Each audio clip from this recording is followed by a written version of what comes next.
आप सभी भाई बहनों का आध्यात्मिक ज्ञानात्मक चैनल की ब्रह्म मुहूर्त ज्ञान उपदेश कक्षा में एक बार फिर स्वागत है। आज की चर्चा का विषय है पकड़ना, मन बुद्धि, छूटना। इन शब्दों पे थोड़ी एक विशेष चर्चा करने जा रहे हैं, क्योंकि हमने पकड़ना शब्द को देखिए सफेद रंग से दर्शाया है और छूटना शब्द को हमने रंगीन रंग से दर्शाया है। और इन दोनों ही स्थितियों के बीच में ये मन बुद्धि की स्थितियां हैं। और पकड़ना शब्द के आगे भी हमने सफेद रंग का एक प्रश्न चिन्ह लगाया है। छूटना के नीचे भी हमने एक प्रश्न चिन्ह सफेद रंग से ही दर्शाया, क्योंकि ये आज की वीडियो का नाम बहुत सरल होते हुए भी इनके सही सही अर्थ या भावार्थ मनुष्य को मरते दम तक समझ नहीं पाता। देखिए, पकड़ना, छूटना, छोड़ना, त्यागना, ये बहुत ही साधारण सी स्थितियां दिखते हुए भी ये जो बीच में मन और बुद्धि की जो एक स्थितियां हैं, इनको जब तक हम ज्ञान पूर्वक समझते नहीं तब तक तो देखिए ये पकड़ना, छूटना, छोड़ना ये कितनी बार ही आपके हमारे जीवन में एक होता रहता है। लेकिन फिर भी आपके हमारे जीवन में ना तो परमात्मा पकड़ में आते हैं और ना ही संसार छूटने में आता है।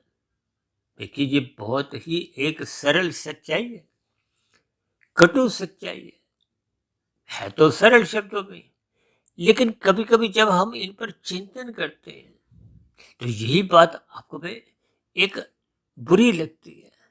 जैसे बच्चे के हाथ से खिलौना छीनो तो बच्चा रोता है। यही बात संसारी आपकी हमारे जीवन की भी है। आपके हमारे जीवन में जब जब भोग छिनते हैं, ये भोग क्या है, संसार क्या है, ये पांच भोग्य विषयों की एक स्थितियां हैं। गंध, रस, रूप, स्पर्श और शब्द, इन पांच भोग्यों की विषय ये बेड़ियों के समान है। और ये बेड़ियां आपके हमारे देखिए स्थूल शरीर के स्तर को बांधती हैं, मन बुद्धि को बांधती हैं, जिसके फलस्वरूप जब स्थूल शरीर सूक्ष्म शरीर ही बता रहता है तो फिर कारण शरीर तो मुक्त हो नहीं पाता। और जब तक कारण शरीर मुक्त नहीं होता तो फिर जन्म मरण की स्थितियां, ये जो 84 लाख प्रकार की योनियों में जन्म मरण की स्थिति, ये तो यूं ही आगमन आपका मतलब चलता रहता है। और मनुष्य योनि तो हमेशा मिलती नहीं है। मिलती इसलिए नहीं है क्योंकि मनुष्य जब इन विषय भोगों का भोग अमर्यादित करता है तो उसका सत्वगुण लगभग छूट ही जाता है, परमात्मा की विमुक्ता बन ही जाती है, गुरुओं की से विमुक्ता बढ़ जाती है, ब्रह्म मुहूर्त में उठने की जो एक स्थिति है वो छूट जाती है। और ये जो राशि स्थिति है, संसारी स्थितियां हैं, बस मनुष्य इन्हीं में ही छलांगे लगाता लगाता लगाता लगाता अपने जीवन की युवा अवस्था से प्रौढ़ अवस्था में प्रवेश करता है। और प्रौढ़ अवस्था में गुजरने के बाद उसकी सहज ही वृद्धावस्था की स्थितियां बनती हैं। और वृद्धावस्था की स्थितियों में कब आपके हमारी स्थूल शरीर की मृत्यु आ जाती है, इसका कोई आपको में बोध नहीं होता। देखिए, कोई भी स्थूल शरीर के स्तर पर कोई निमित्त मात्र कारण बनता है और मृत्यु हो जाती है। अब मृत्यु के समय विशेष में यदि पाप पुण्य कर्मों की तुल्यता कम से कम बनी हुई है, यानी कि पुण्य कर्मों की स्थिति 50%, 51% जो उससे अधिक की है, तो आपको हमें देखिए मनुष्य योनि की प्राप्ति मिल जाती है। और यदि ये पाप कर्मों की अनुपात 50% से अधिक हो गया है, तो फिर ये जो पुण्य कर्मों की स्थिति है, इसमें अपने आप ही कमजोरी आ जाती है। देखिए, इन सभी स्थितियों के गणित को आपको बस समझना चाहिए, क्योंकि मनुष्य योनि में ऐसा भी बार बार शास्त्रों में समझाया गया है कि जो मनुष्य सत्संग नहीं करता, सत्वगुण की लगाम से ये रजोगुण को मर्यादित नहीं रखता, तो फिर ऐसी स्थिति में ये जो रजोगुण है ये बिगड़ने लगता है। ये बिगड़ता बिगड़ता कब आपको में तमोगुण में गिराने लगता है, मनुष्य को ज्ञान के अभाव में, क्योंकि सत्वगुण की तो न्यूनता है, सत्संग का अभाव है। देखिए, जब प्रकाश का अभाव होता है तो अंधकार में स्थितियां बनती हैं। ये अंधकार में स्थितियों में ही आपको हमारी एक पाप कर्म सहज ही होने लगते हैं। भागवत पुराण में तो स्पष्ट शब्दों में ही कहा गया कि 5 निंदनीय स्थानों का संग मत करो, मत करो। ये निंदनीय स्थान भी है धूत, कीड़ा, मद्यपान, स्त्री संग, हिंसा और अनीतिगत कार्यों से कमाया गया धन।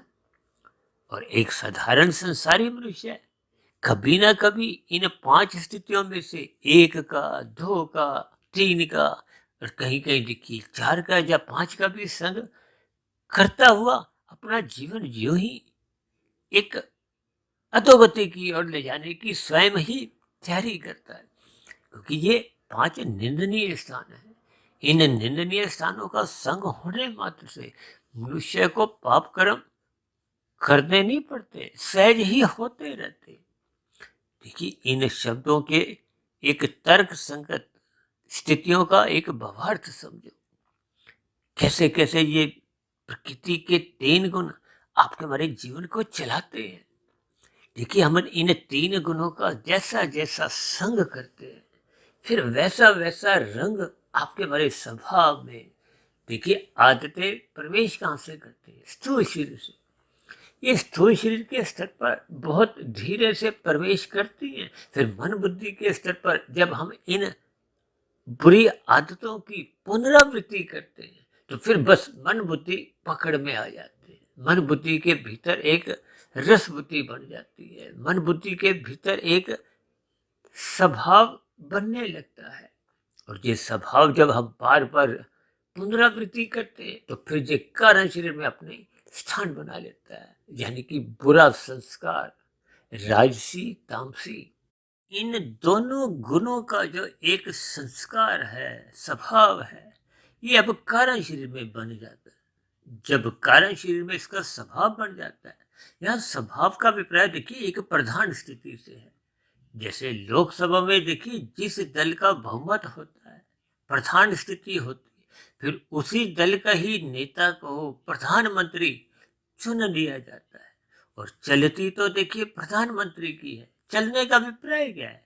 देखिए, कारण शरीर में जिस गुण विशेष की प्रधानता होती है फिर वो गुण आपके मन बुद्धि को दिशा निर्देश देते हैं।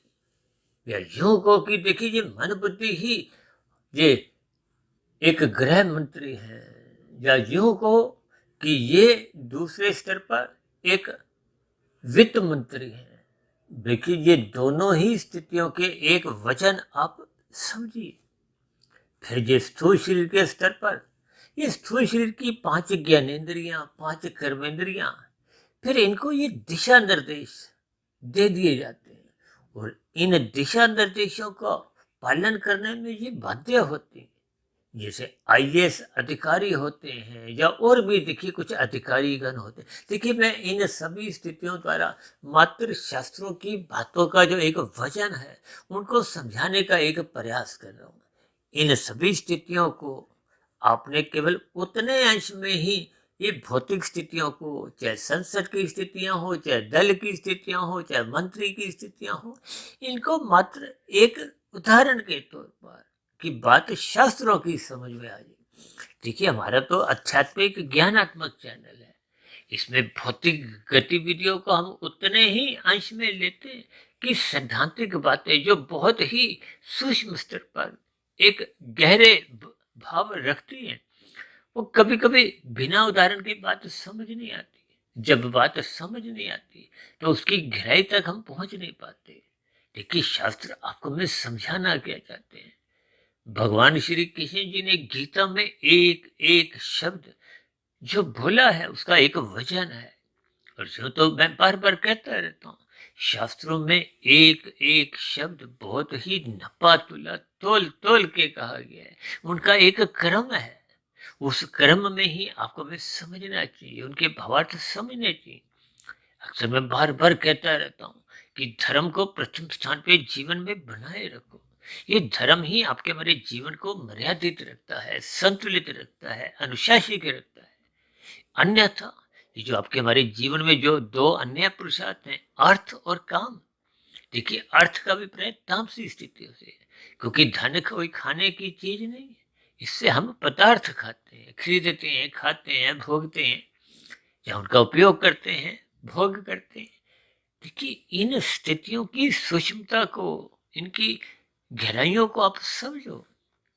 देखिए, धन इसलिए चाहिए कि आपकी हमारी भोग इच्छाएं बढ़ती जाती। और आज तो देखिए 24/7 का जो एक स्थिति है, आपके हमारे घरों में चौबीसों घंटे, सातों दिन ये अपना स्थान बनाती है। यानी कि आपका हमारा जीवन चौबीसों घंटे, सातों दिन बस धन कमाने में, फिर धन से भोगों की, यानी कि भोग इच्छाएं पूर्ति करने में ही आपका हमारा बीतता जाता है। ये सभी स्थितियां देखिए राजसी और तामसी हैं। यानी कि जब स्थूल शरीर के स्तर पर, देखिए स्थूल शरीर तो सबके ही तामसी हैं। ये पृथ्वी, जल, अग्नि, वायु, आकाश के हैं। और ये जो इनके सूक्ष्म तत्व हैं, भूत हैं, वो है गंध, रस, रूप, स्पर्श और शब्द। ये 5 भोग्य विषय हैं।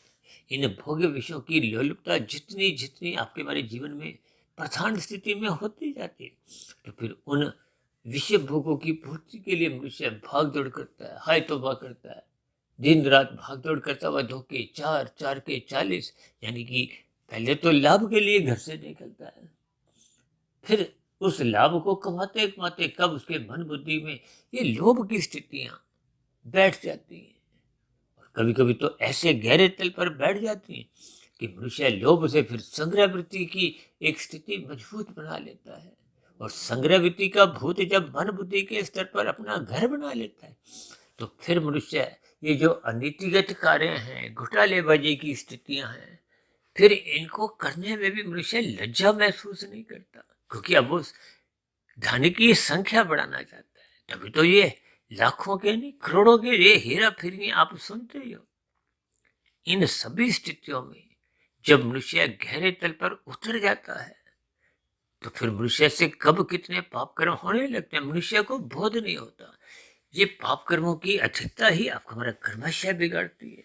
अब कर्माशय संस्कार दोनों ही कारण शरीर, यानी कि अशुद्ध होता जाता है। जब कारण शरीर अशुद्ध होता जाता है, तो फिर ये कारण शरीर की ही परछाई कहो, एक प्रभाव कहो, वो आत्मा के ज्ञान को बाधित करता है। जैसे सूर्य के आगे काले बादल आ जाते हैं, तो सूर्य का प्रकाश आप तक पहुंचता नहीं है, जिसके फलस्वरूप अंधकारमय स्थितियां बनती हैं।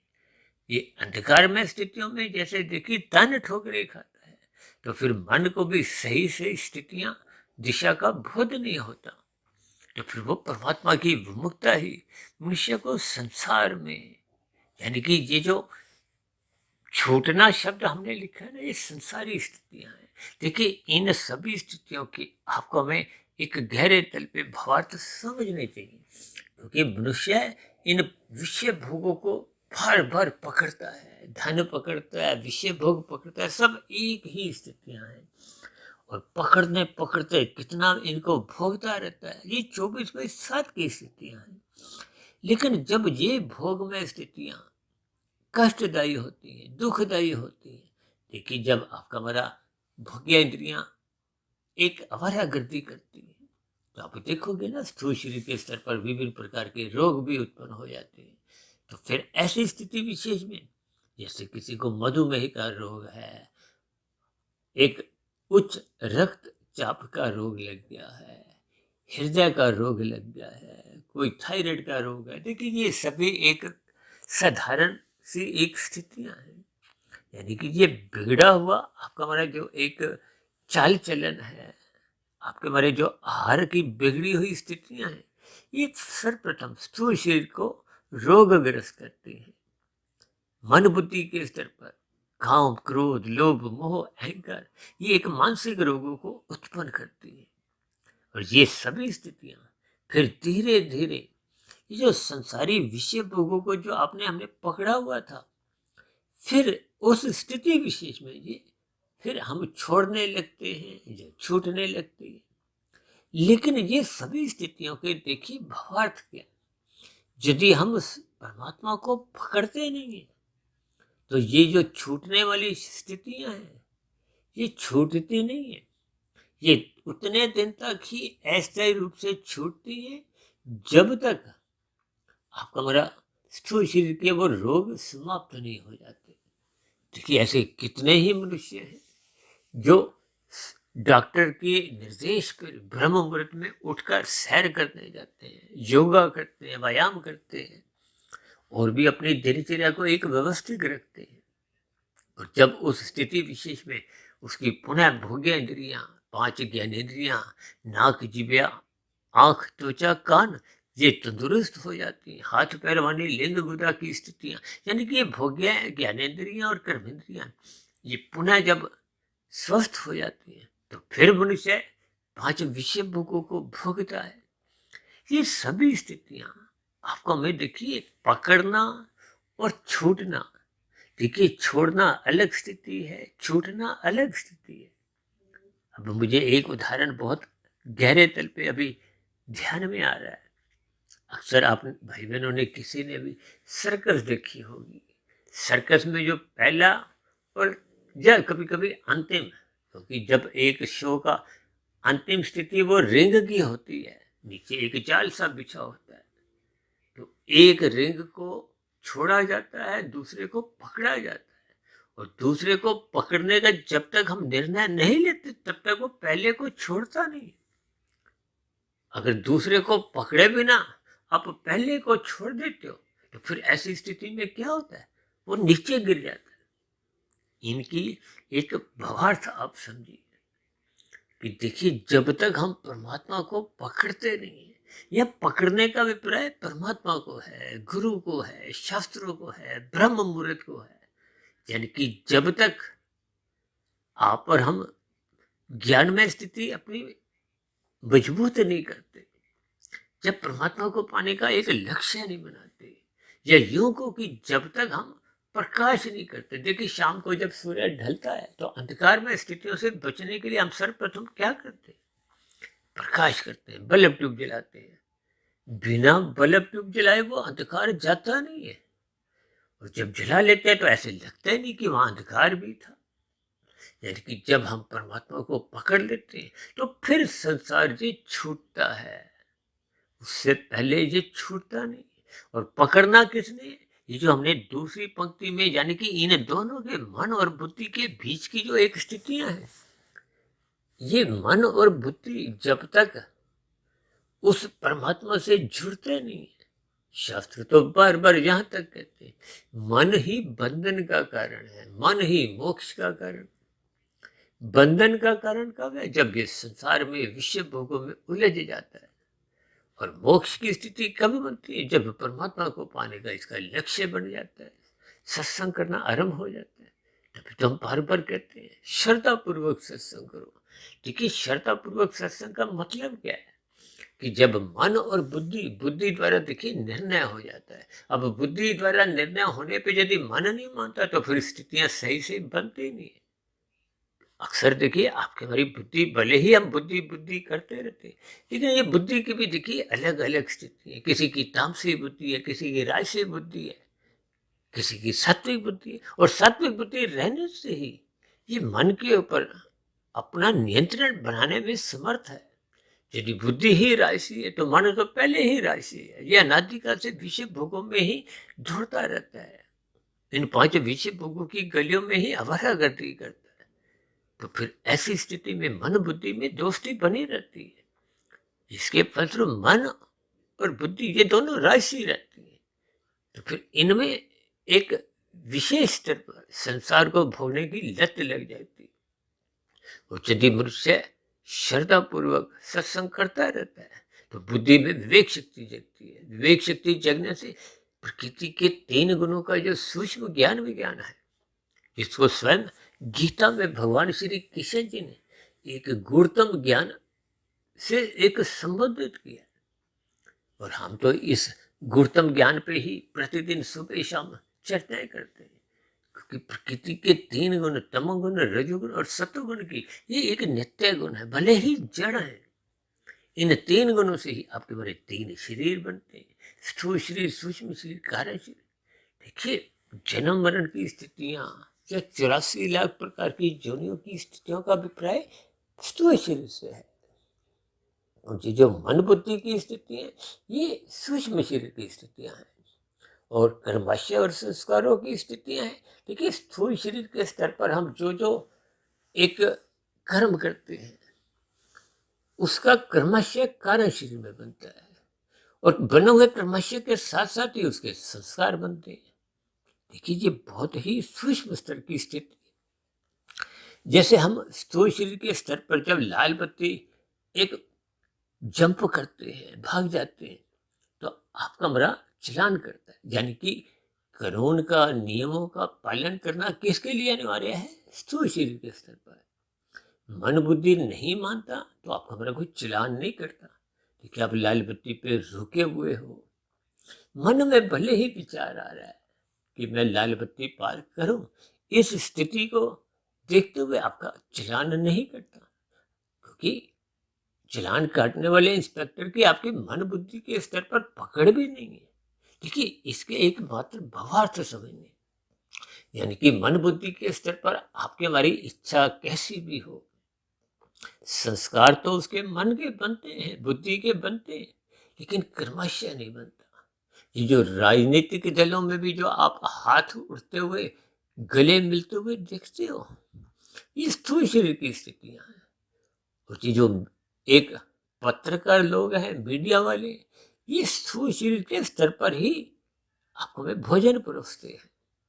मन बुद्धि की पकड़ को हो, कर्माशय संस्कारों की जो पकड़ है, ये तो आध्यात्मिक शास्त्रों में है, गुरु के पास है।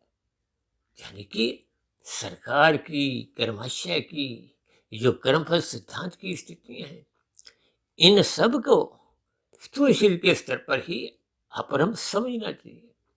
हालांकि स्थूल शरीर के स्तर पर जो जो कर्म होते हैं उसके पीछे के दिशा निर्देश है वो तो मन बुद्धि करता है। अक्सर मैं अपनी चर्चाओं में ऐसा कहता हूं कि स्वभाव रहता तो कारण शरीर में है, लेकिन ये प्रकट मन बुद्धि के स्तर पर विचारों में होता है। और स्थूल शरीर के स्तर पर कर्मेंद्रियों द्वारा कर्म करता है, अच्छे बुरे जो भी हैं, और ज्ञानेंद्रियों द्वारा भोग करता है। इन सभी स्थितियों को आपको में ज्ञान पूर्वक क्रमबद्ध तरीके से समझना चाहिए। हम तो बार बार कहते रहते हैं स्थूल शरीर, सूक्ष्म शरीर और कारण शरीर के संबंध को समझो। ये भौतिक स्थितियां हैं, जन्म मरण की स्थितियां स्थूल शरीर के स्तर पर है, ये कानून का पालन करने की स्थितियां स्थूल शरीर के स्तर पर है। अक्सर आप देखोगे ना कि कितने ही ऐसे अपराधी हैं जो जेल में रहकर भी पुनः आके फिर एक अपराध की स्थितियों में अपने आप को लिप्त करते हैं। इसका कारण क्या है? उनका मन बुद्धि में विचारों की एक स्थितियां बदलती नहीं है। देखिए स्थूल शरीर के स्तर पर लोभ या भय से स्थितियां आपके बारे बनती हैं। मैं तो शास्त्रों की अनुसार ये कर्मकांड की स्थितियों को बार बार समझाता हूँ, इनको ज्ञान पूर्वक करो, श्रद्धा पूर्वक करो। अब भारत जैसे देश में भी जिसको आध्यात्मिक देश माना गया है, अक्सर आपके बारे जो कर्म कांड है वो लोभ से या भय से होते हुए दिखाई देते हैं, जिसके फलस्वरूप आपकी बारी सात्विक स्थितियां बनती नहीं है। देखिए हर 6 महीने बाद नवरात्रि की स्थितियां आती हैं, तो कितने एक सात्विकता समाज में, लोगों में देखने को मिलती है, लेकिन ये अल्पकालिक होती है। जैसे ही कुछ दिन विशेष समाप्त होते हैं, फिर मनुष्य अपने व्यवहार में, अपने स्वभाव में पुनः लौट आता है। यानी कि जो राशि तामसी स्थितियों में जैसा वो पहले जी रहा था, फिर उन्हें स्थितियों में ही जीने लगता है। इसलिए तो इन सभी स्थितियों को ज्ञान पूर्वक करना चाहिए। देखिए लोभ और भय से करने से आपका मतलब भले ही कुछ अल्पकालिक लाभ होता है, लेकिन स्वभाव नहीं बदलता। इसलिए हम बार बार कहते रहते हैं कि मौनात्मक स्थितियों से बचो, रात को जल्दी सो जाओ और सुबह ब्रह्म मुहूर्त में प्रतिदिन उठो। देखिए कोई भी व्रत त्योहार से इसको संबंध नहीं, ये तो आपकी हमारी एक दिनचर्या होनी चाहिए। जब पर हम शास्त्रों से जुड़ जाते हैं, अपना स्वभाव बना लेते हैं, गुरु के प्रवचनों को एकांत भाव से सुनते हैं, उस पर चिंतन करते हैं, देखिए, चिंतन मनन शोध की स्थितियां ही आपको हमारे कार्यशील तक पहुंचाती हैं। कहीं कहीं शास्त्रों में कुछ ऐसा भी पढ़ने में आता है कि धर्म को आप और हम तभी सही सही समझ पाते हैं जब इस पर हम चर्चा ना करते हुए इसमें डूबते हैं, इसमें गहरे तल पे हम एक चिंतन करते हुए अपने कर्तव्य कर्मों को अनुकूल और प्रतिकूल सभी परिस्थितियों में प्रसन्नता पूर्वक निभाते हैं। क्योंकि आपका हमारा धर्म, आपका हमारा कर्तव्य ही दूसरों के अधिकारों की रक्षा करता है। लेकिन आज कल युग की स्थिति है, मनुष्य अपने कर्तव्य कर्म का पालन नहीं करता, भले ही शब्दों द्वारा कितने भी व्याख्याएं होती हो। ये धर्म की स्थितियां देखिए जिम्मेदारी से है, कर्तव्य पालन की स्थितियों से है, ताकि समाज में एक व्यवस्था के अंतर्गत सभी भाई बहनों का ही नहीं, सभी अन्य जीव जंतुओं का, चाहे पक्षी हो पशु हो, सबका जीवन सुख में बीते, प्रकृति के वातावरण में कोई प्रदूषण ना हो, दोष की स्थितियां नहीं हो। ये सभी स्थितियां आपको हमें अपने जीवन में प्रथम स्थान पर रखनी चाहिए। इसलिए तो कहते हैं धर्म को प्रथम स्थान पर रखो। और मैं तो बार बार कहता हूँ, धर्म की चारदीवारी इतनी ऊंची बनाओ, इतनी मजबूत बनाओ कि ये अर्थ और काम, जो आजकल ये नंगा नाच हो रहा है, देखिए जब अर्थ और काम धर्म की दीवारें तोड़ने लगते हैं, मर्यादाएं टूटने लगती हैं, तो फिर अर्थ और काम नंगा नाच खेलते हैं। इसका कारण क्या है कि धर्म की स्थिति, धर्म की वो जो चार दीवारी बिना सत्संग के वो कमजोर होने लगती है। और कमजोर दीवार को ये अर्थ और काम या तो तोड़ देते हैं, या इस पे एक लांद जाते हैं, इस पर छलांग लगा जाते हैं, बाहर आ जाते हैं। तो फिर ऐसी स्थिति विशेष में वो धर्म की न्यूनता ही, ये अर्थ और काम की जो एक बिगड़ी हुई स्थिति है, जो आज आप समाज में देखते हो, लोगों का पहनावा बिगड़ गया है, लोगों का उठना बैठना खाना पीना बिगड़ गया है। तो ये सभी स्थितियां मनुष्य को परमात्मा से जोड़ने की तो दूर दूर तक स्थितियां फिर बना ही नहीं पाती। इसलिए हमने एक बार वीडियो बनाया था ना, कर्मकांड एक फ्लाईओवर, क्योंकि ये कर्मकांड श्रद्धापूर्वक होने से ये आपको भी सत्वगुण का रास्ता दिखाते हैं। देखिए, तमोगुण और रजोगुण तो एक ही गली में, एक ही संसार के ये स्थितियां हैं। जैसे एक ही गली में देखिए देखिए तमोगुण को हम एक, रजोगुण को 10 कहते हैं, यानी कि बीच में तो 8 मकानों का ही अंतर है। तो एक ही गली में ये पड़ोसियों के दर्शन होते हैं, फिर दूर दूर से हाथ मिलते हैं, फिर गले लग जाते हैं, फिर एक दूसरे के घर में आना जाना आरंभ हो जाता है। तो खाना पीना एक दूसरे के घर में, ये इन सभी स्थितियों के आपको में भावार्थ अपने जीवन में समझने होंगे कि आपका हमारे जीवन में ये राजसी स्थितियां, तामसी स्थितियां कितने गहरे तल पे उतरती जा रही हैं। इनका आपको में बोध नहीं होता। बोध इसलिए नहीं होता क्योंकि आपका हमारा श्रद्धा पूर्वक सत्संग नहीं, यानी कि आपका हमारा संसार तब तक नहीं छूटता जब तक हम परमात्मा को, गुरु को, शास्त्रों को पकड़ते नहीं है, ब्रह्म मुहूर्त में उठते नहीं है। इन सभी स्थितियों पर आप चिंतन कीजिए।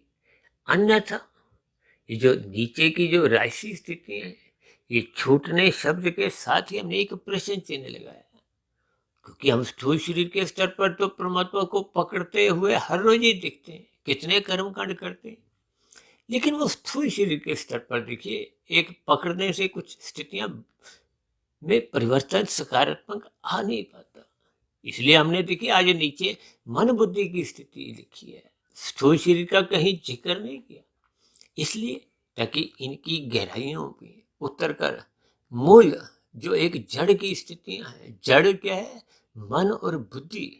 हालांकि देखिए ये इन सभी स्थितियों पर आज हमारी कोई पहली वीडियो नहीं, ये तो जैसे जैसे कुछ शब्दों द्वारा, कुछ तीरों द्वारा, कुछ स्थितियों द्वारा मैं उस वीडियो का चित्र बनाता हूँ, तो फिर उस चित्र विशेष के अनुसार ही वो मेरी वीडियो की अनुसार परमात्मा की प्रेरणा से, गुरुओं के आशीर्वाद से वो सहज ही ब्रह्म मुहूर्त की स्थिति विशेष में वो शब्द अपने आप ही मन बुद्धि के स्तर पर आने लगते हैं, और जीव्य द्वारा वो प्रकट होते हुए वो इस वीडियो में अपना यथास्थान बनाने लगते हैं। इन सभी स्थितियों का भावार्थ आपको हमें समझना होगा, यानी कि आपको हमें परमात्मा को पकड़ना होगा। किस स्तर पर? मन बुद्धि के स्तर पर। देखिए, स्थूल शरीर के स्तर पर भी पकड़ने में कोई बुराई नहीं है, लेकिन मन बुद्धि के पकड़ने से ही फिर धीरे धीरे ये स्थितियां मजबूत होने लगती हैं। तो फिर ये संसार को, विषय भोग को, ये छूटने लगते हैं। इसलिए हमने छूटने शब्द को रंगीन रूप से दर्शाया है। ये रंगीन स्थितियों का अभिप्राय 5 भोग्य विषयों से है, इस संसार की रंगीनियों से है। तो फिर उनसे आपको में ज्ञानपूर्वक वैराग्य होने लगता है। इसलिए इन सभी स्थितियों की ज्ञानपूर्वक अर्थ समझते हुए अपने मिले हुए जीवन में इन सभी स्थितियों पर विचार कीजिए। यानी कि श्रद्धा पूर्वक मन बुद्धि के स्तर पर आपका हमारा सत्संग होना चाहिए। फिर उस पर चिंतन ब्रह्म मुहूर्त में आप करते रहो, ताकि दिन में जब राशि स्थितियां, संसारी स्थितियां आपके हमारे जीवन में आकर्षित रूप में, एक आकर्षण रूप में प्रलोभित करती हैं, तो उन सभी स्थिति विशेष को हम एक संग करने में मर्यादा में रहे। मर्यादा का दूसरा नाम ही देखिए धर्म है। इसलिए आपका हमारे जीवन में धर्म प्रथम स्थान पे बने रहना चाहिए। फिर ये अर्थ और काम बिगड़ते नहीं है। तो धीरे धीरे वो जो एक मोक्ष की स्थिति है, आध्यात्मिक उन्नति की स्थिति है, कार्यशील की शुद्धिकरण की स्थिति है, वो सहज ही बनने लगती है। तो ऐसी सभी शुभ स्थितियां आपके हमारे जीवन में भी ये सात्विक रूप से मजबूत स्थितियां बनाने लगे। इन्हीं शुभकामनाओं के साथ आज की चर्चा विशेष का यहीं विश्राम देते हैं। शाम को फिर मिलते हैं संध्या बेला ज्ञान कक्षा में। तब तक आप अपने आध्यात्मिक मित्र सुधीर भाटिया फकीर को इजाजत दें। फिर भी वीडियो संबंधित आपके मन में कोई प्रश्न उठ रहा हो, कोई मेरी कही की बातें आपको तर्क संगत आधी अधूरी लगती हो, आपके कोई विशेष प्रश्न के साथ साथ सुझाव हो, जब मेरी कही गई बातों पर आपको किसी प्रकार की कोई आपत्ति हो, शिकायत हो, तो इन सभी स्थितियों को आप नीचे दिए गए कमेंट्स पर जाकर, यानी कि आप अपने प्रश्न, सुझाव और शिकायत नीचे दिए गए कमेंट्स पर सदा ही लिख सकते हैं। आज की वीडियो से संबंधित भी और कोई अन्य वीडियो से संबंधित भी। तब चर्चा विशेष को यही विश्राम देते हैं। इस चर्चा विशेष को धैर्यपूर्वक, ध्यानपूर्वक सुनने के लिए आप सभी भाई बहनों का बहुत बहुत धन्यवाद।